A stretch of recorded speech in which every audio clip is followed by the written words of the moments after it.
How to transfer from Binance to Gcash. Hello everyone. In this video, I will show you how to transfer from Binance to Gcash.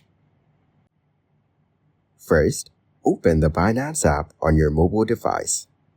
Make sure to log in or sign up to your Binance account.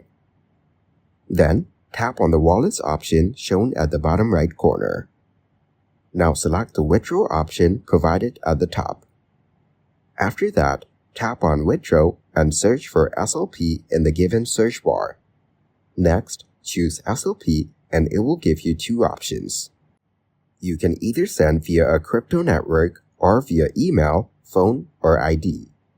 Here, tap on the Send via crypto network and you will provide the information.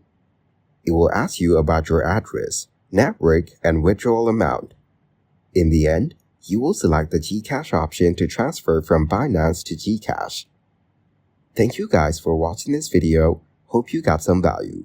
Make sure to like the video and subscribe to the channel to get notified of new videos. See you in the next one.